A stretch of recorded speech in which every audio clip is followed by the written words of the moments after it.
Jour et nuit à Cotonou, c'est le même concert. Le bruit assourdissant des centaines de vieilles motos pétaradant à travers la ville.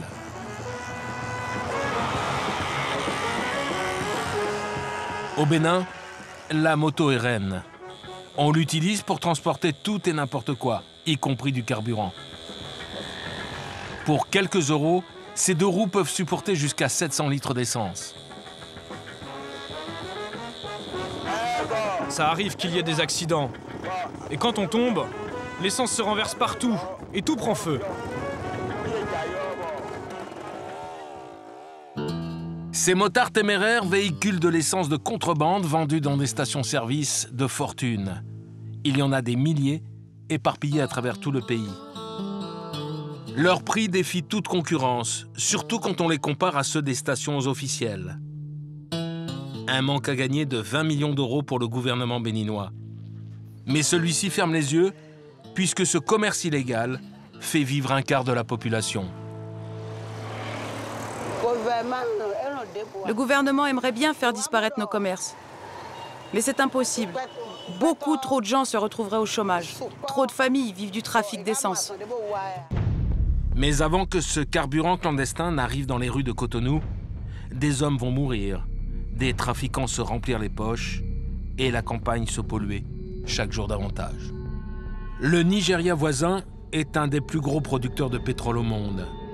Chaque jour, des milliers de litres d'essence sont dérobés des raffineries et introduits en contrebande à travers la frontière entre le Bénin et le Nigeria. L'essence nigériane est d'excellente qualité et elle attire les grandes compagnies pétrolières, mais aussi les gangs de voleurs qui pillent en pleine nuit les oléoducs.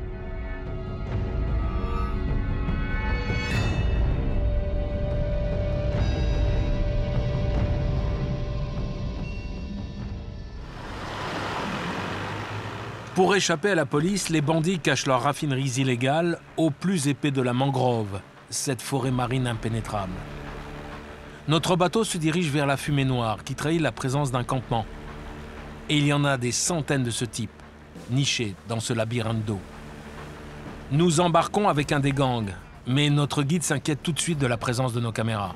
C'est un endroit dangereux et top secret, et les bandits n'aiment pas qu'on s'en approche. Notre matériel est très vite repéré. Éteins ta caméra, on va aller discuter avec eux. Coupe s'il te plaît.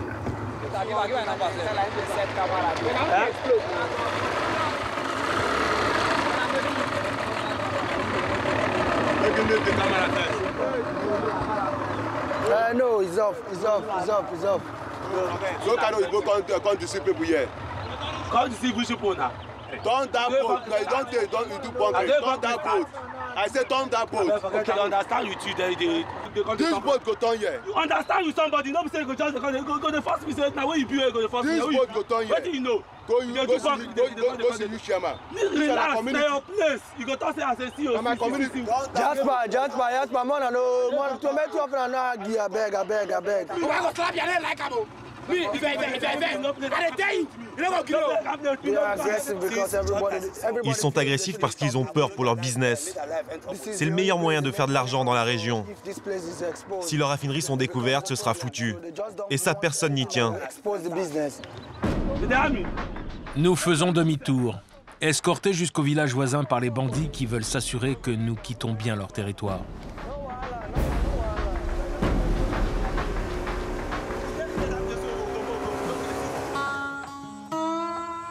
Il y a quelques années, le village de Bolo n'était peuplé que de fermiers. Mais quand la course à l'or noir a commencé, ils ont rapidement abandonné les champs pour la contrebande. L'argent a afflué, des palets de béton ont remplacé les petites cabanes en bois et les rues ont été goudronnées. Cet homme, Belma, a été trafiquant de pétrole pendant presque 5 ans.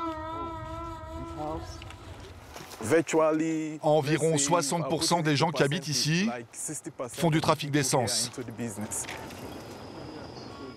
Belma accepte finalement de nous faire visiter sa raffinerie clandestine.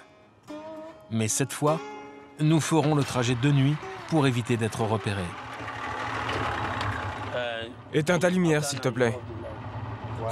Oui, ça l'éblouit. Il ne peut pas voir sa route.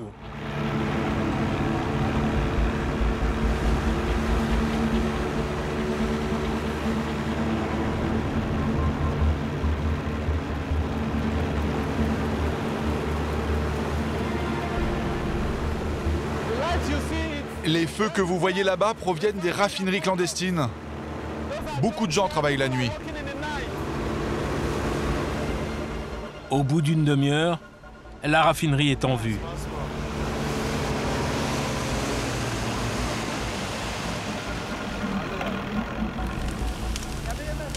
Et là, c'est une scène digne d'un film d'apocalypse. Il y règne une odeur de pétrole brûlé.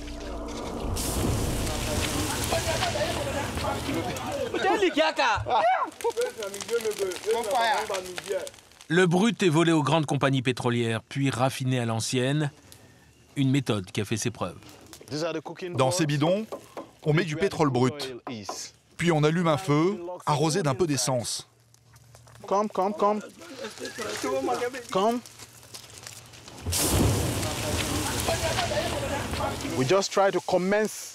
La transformation commence alors.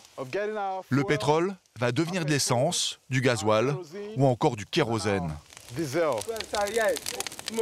Le même principe que pour un alambic.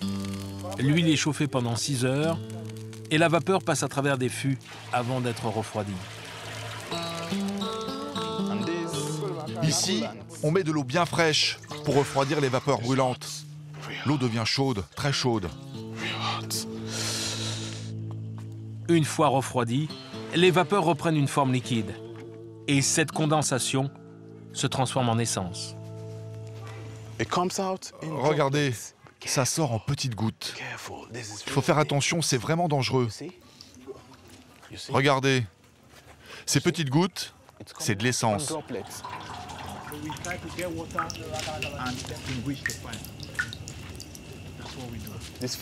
Du tuyau sort aussi un gaz. Il est extrêmement dangereux. À tout moment, il peut s'enflammer. À la moindre étincelle, tout explose. Il faut faire super attention.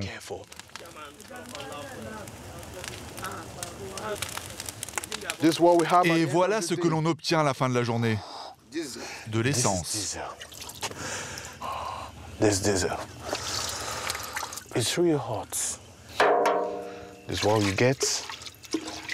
Voilà le produit final.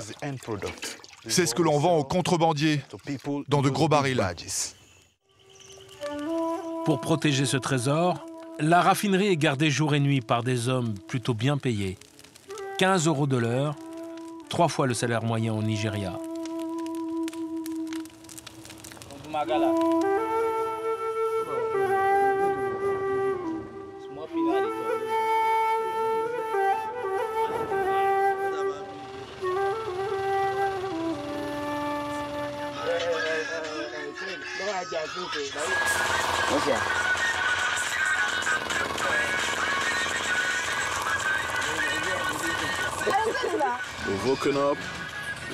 Ce matin, on est tous au chômage technique, car le convoi qui doit nous livrer le pétrole est bloqué par la marée basse.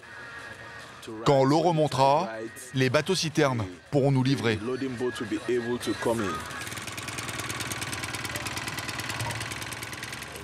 Nous sommes arrivés protégés par la nuit.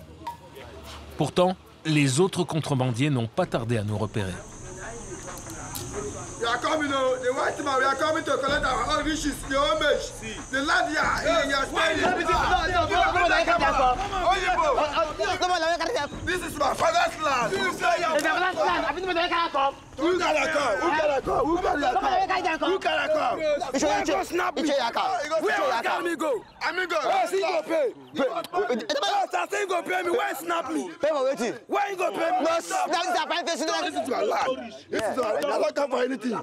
But I need money.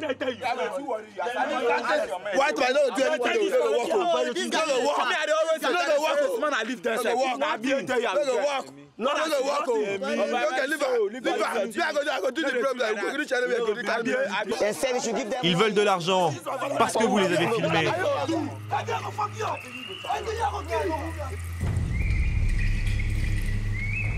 Une fois encore, il est temps de déguerpir.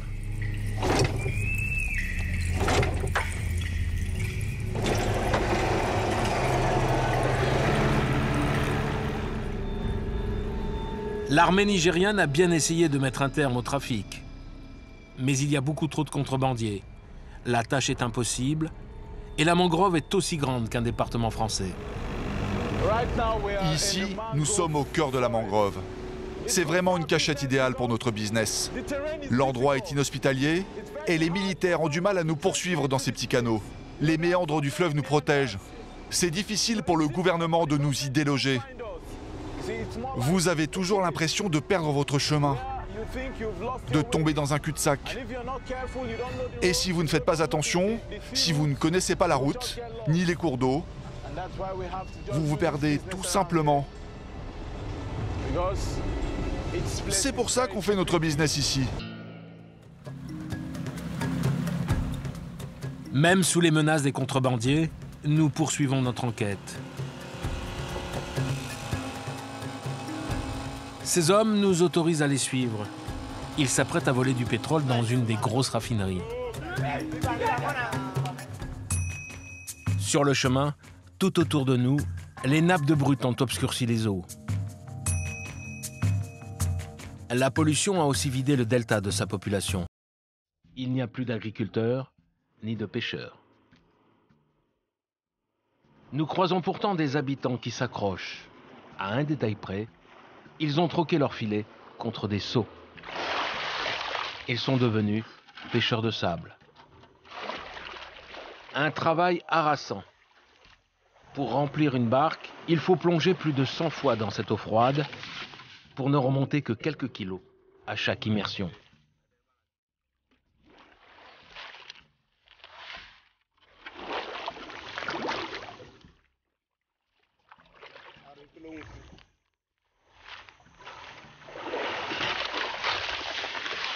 Depuis que le poisson se fait rare, Daniel revend son sable aux cimenteries pour à peine 150 € par mois.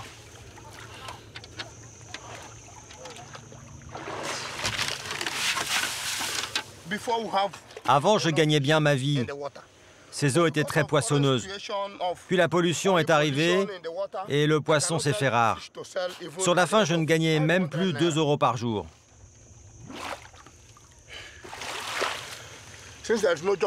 Alors, comme il n'y avait plus de travail, j'ai décidé de faire ce boulot pour gagner mon pain quotidien. Daniel est pêcheur de sable depuis 15 ans. Il aurait pu tripler son salaire en travaillant dans une raffinerie clandestine, mais il a toujours refusé. Je suis intelligent et je suis costaud. Alors je ne vais pas me compromettre dans des activités illégales à cause de la mauvaise situation de mon pays. C'est pour ça que j'ai été obligé de faire ce métier.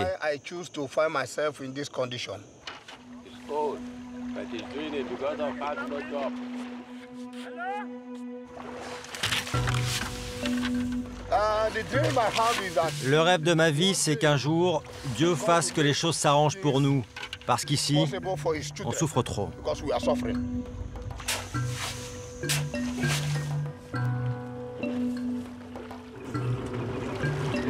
Le soir tombe.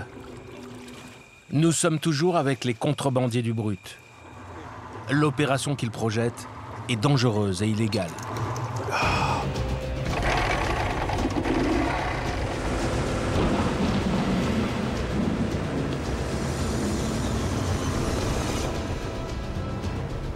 Les contrebandiers refusent toujours de nous donner la destination. Nous n'avons aucune idée de là où ils nous emmènent.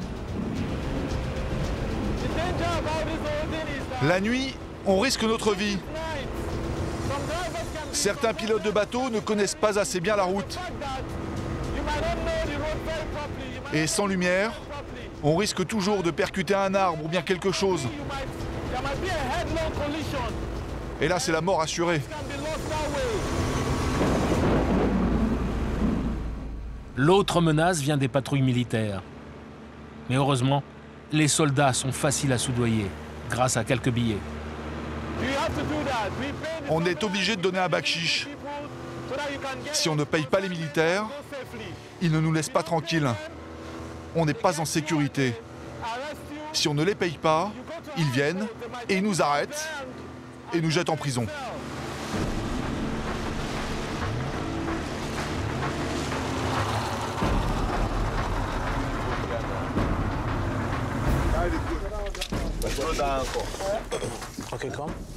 L'oléoduc qui alimente la raffinerie voisine passe sur le terrain de cet homme.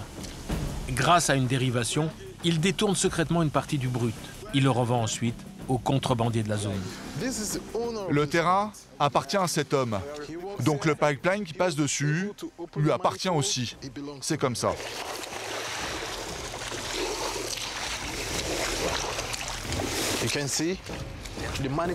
La dérivation est par ici. Il faut suivre le tuyau pour la trouver.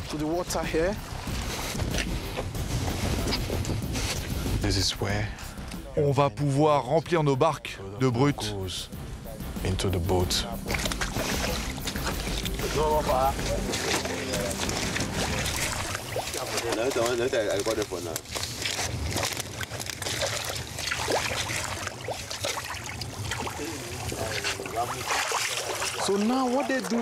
Vous voyez, là, ils ont fixé le tuyau sur la dérivation.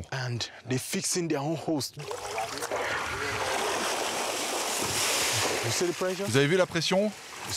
Elle a failli le faire tomber. Voilà, c'est du pétrole brut qui sort de ce tuyau. C'est ce qu'on est venu acheter. La plupart des trafiquants n'ont pas de citerne. Alors, pour transporter le pétrole, ils remplissent leurs barques à ras-bord. Avant, c'était des bateaux de pêcheurs. Maintenant, ils servent à transporter du pétrole.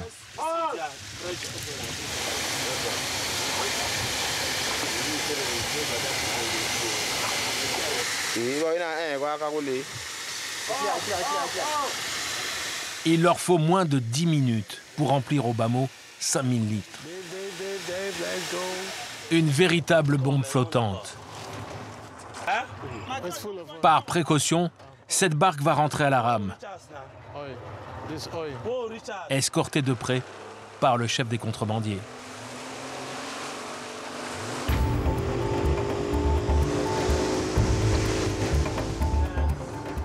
Belma vend de plus en plus d'essence. Il lui faut maintenant de grosses quantités de brut. Pour cela, il a fait construire cette énorme barge.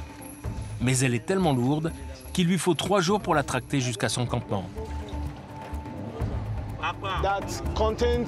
Cette barge contient environ 100 000 litres de pétrole. C'est une très grosse quantité pour nous.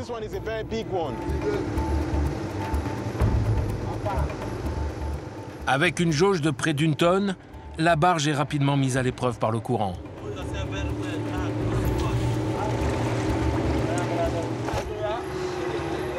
Ne fume pas, s'il te plaît.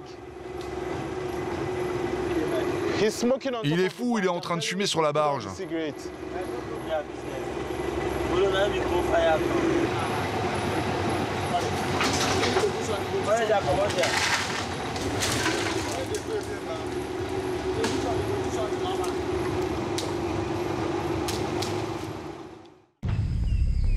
Tous les mois, les raffineries de contrebande prélèvent l'équivalent de 4 camions-citernes.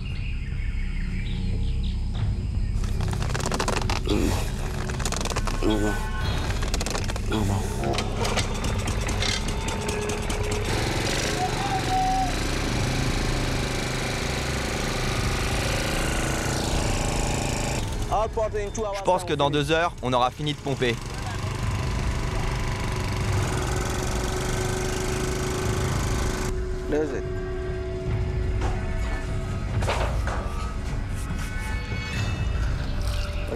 Et on stocke le pétrole dans cette cuve. Une fois stocké, le raffinage peut commencer.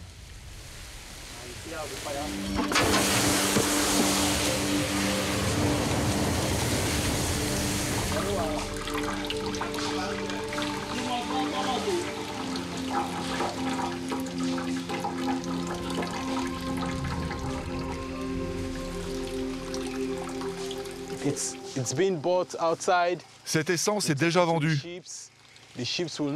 J'attends le bateau du contrebandier qui va la transporter jusqu'à Cotonou, au Bénin.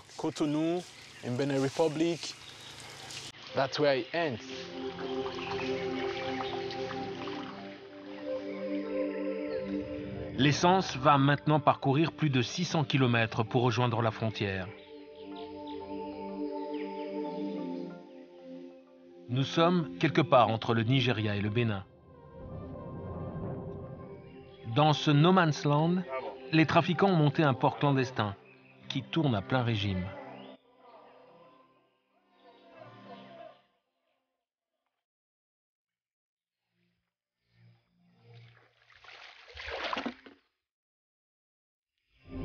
Le business est si bien organisé qu'il y a même un responsable pour les arrivages et les problèmes avec les autorités.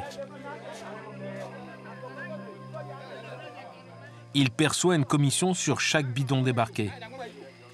Et une partie de l'argent sert à acheter le silence des douaniers.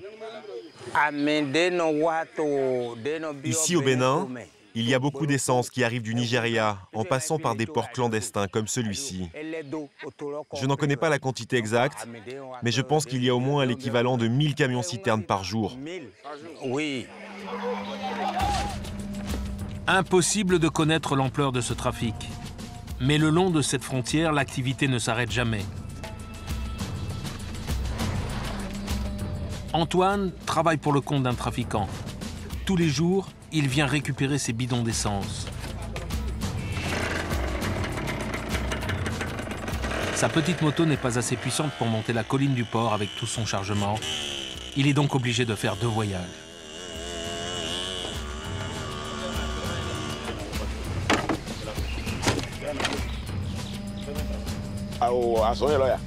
Ce boulot, personne ne me l'a appris. J'ai dû improviser.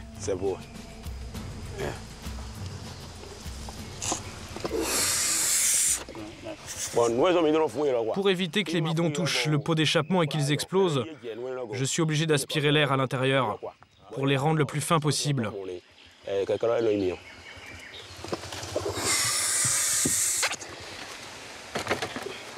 Sur sa moto, il peut charger 14 jerrycans, soit 700 litres de carburant.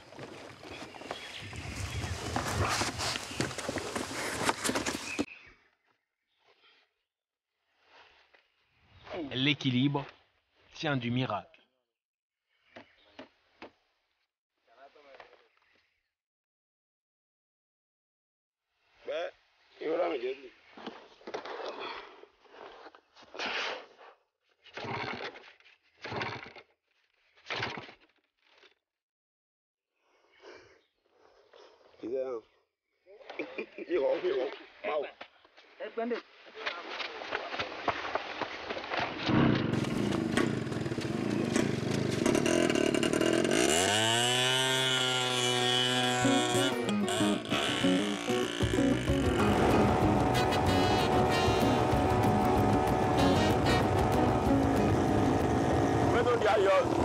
Je prends les petits chemins de terre pour éviter les douaniers.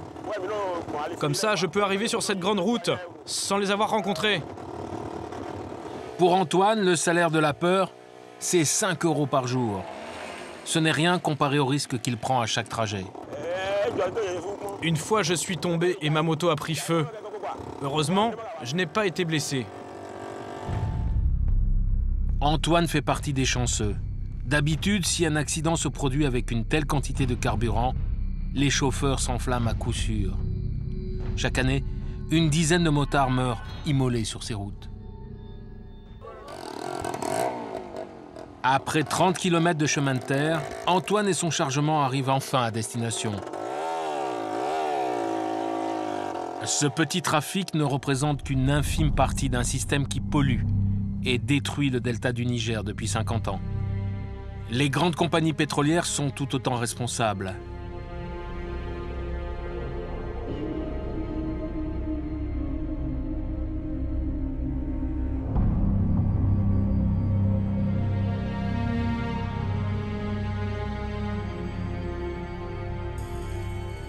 Le désastre écologique causé par le brut risque de continuer encore de longues années.